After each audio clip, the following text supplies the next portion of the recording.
Hi everyone, today we're going to create a flower vase that looks like a weaving, and we're going to add many flowers into our flower vase. So let's start first with your vase. I have cut out a whole bunch of different colors of vases. You can choose your favorite. Then you're going to take your vase and you're going to fold it in half from the bottom to the top. Then you're going to take your scissors and you're going to cut your loom. So you want to make sure you cut on the folded part, not the open part. So you want the mouth to be closed. You're going to place your hand on the mouth to close it up. Don't talk, don't talk. Now I'm going to take my scissors and find where I think the middle is. I think it's right there. I'm going to cut almost until I get to my finger and stop. There's a little space there that I left. It almost looks like little pants now, like a little running guy. All right, that's my first cut. That's good. Now I'm gonna look at this section and I'm gonna find the middle. Where's the middle? Where's the middle? Right there. And cut until I get to the top. Stop at that same line. Stop. Now I have two pants. Go to this next section. In the middle, cut all the way until you get to the top where I left off here. Same. Yep. Okay, now, oh my gosh, I have so many pants here. Now, each of these sections, 1, 2, 3, 4, I'm gonna find the middle and cut.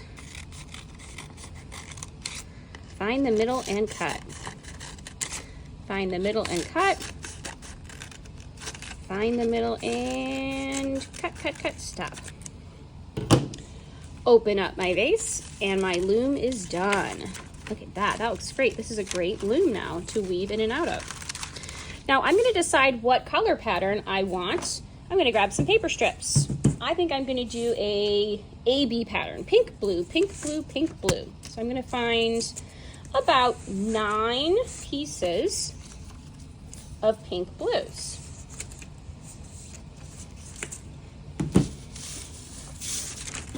Okay, and I'm gonna come back for more if I need any more. Now it's time to start weaving. The weaving pattern goes like this: over, under, kind of like a snake that's going under the grass, above the grass, under the grass, above the grass. So I'm gonna take my loom and I'm gonna start with my first paper strip, and it's gonna go over this first section. So see, the snake is going over the grass. Then the snake, he's hiding. He's gonna go under the grass. So I have to push him under this section. Oh, he's poking out again. He's going over the next piece of grass. But then he's gonna go back under. And he's gonna repeat this pattern of over, under, over, under, until he gets to the end and he's gonna pop out the end. You will have some pieces sticking off at the end. That is okay. We'll cut them off later. Push your snake down until he's on the bottom. Now it's time for blue snake. Now blue snake does not like to do what pink snake does. Blue snake likes to do the opposite. So blue snake is not gonna go over to start. Blue snake is gonna go under.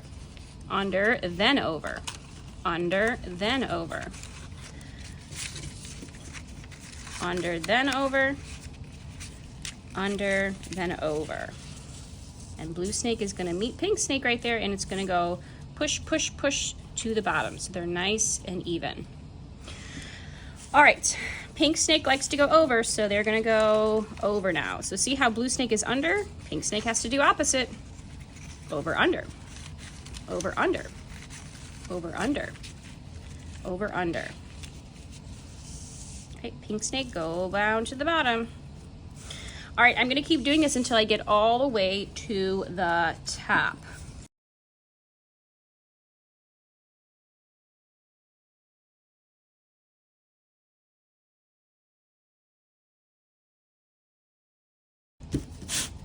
All right, friends, I finished my weaving. Now I'm gonna cut these extra pieces off and I'm gonna glue the little pieces on the edge at the end.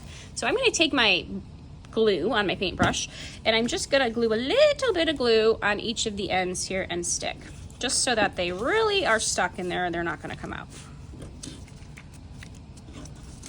So I'll do all the pinks, now I'll do all the blues. All right, good. Now I'm gonna cut these extra pieces off.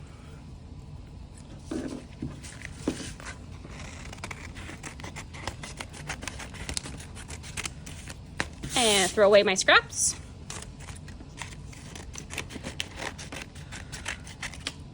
And throw away my scraps.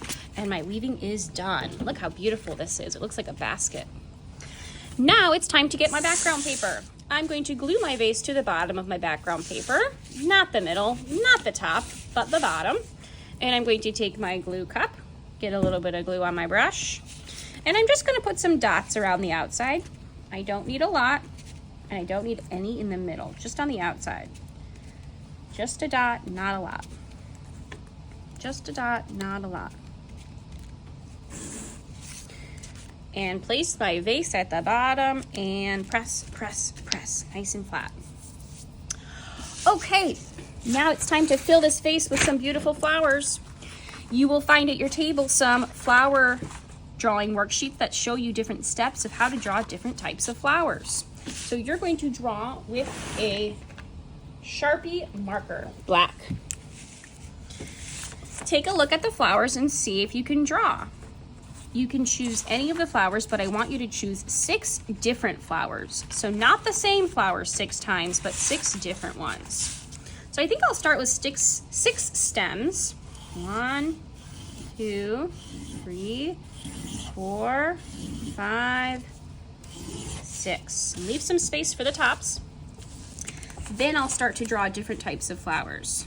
This one looks nice. It has a circle, and then the petals look like ovals. Awesome, that's a great one. This looks like there's some lines here. Add some details. I really like this one. Let's try that one. Remember, you're drawing different types of flowers, not the same over and over. Everyone say the word variety. Variety means when you have different types of something. Different types makes your art more interesting.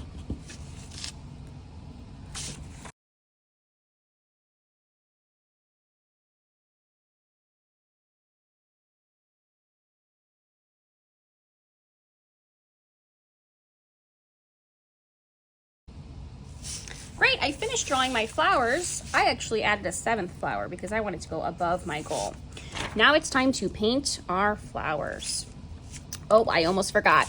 You're gonna add a horizon line. A horizon line is a line that goes behind, go, stop and hop, behind your vase to make it look like it's sitting on the table. Now it's time to paint. You're gonna use liquid watercolor paints. Remember, liquid watercolor paints are paints that you don't have to add water to. They're already watery. So you just can take your brush, dip it in your color, and you can start painting your flowers. Carefully paint your flowers and use some variety. Use some different types of colors. And we're using our skinny brushes today, so use the tippy toes of that skinny brush like a ballerina. Your brush needs to be dancing on its tippy toes, not scooting around on its bottom.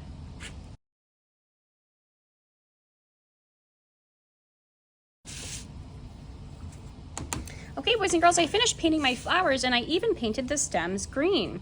You could even add a little bit of leaves to your flowers if you want with your green watercolor paint. Now the last thing I'm going to do is I'm going to paint the table. I want it to stand out from the background.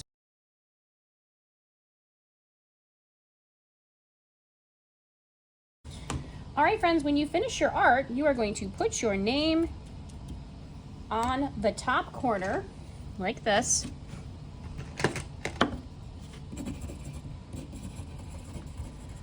And then put it on the drying rack.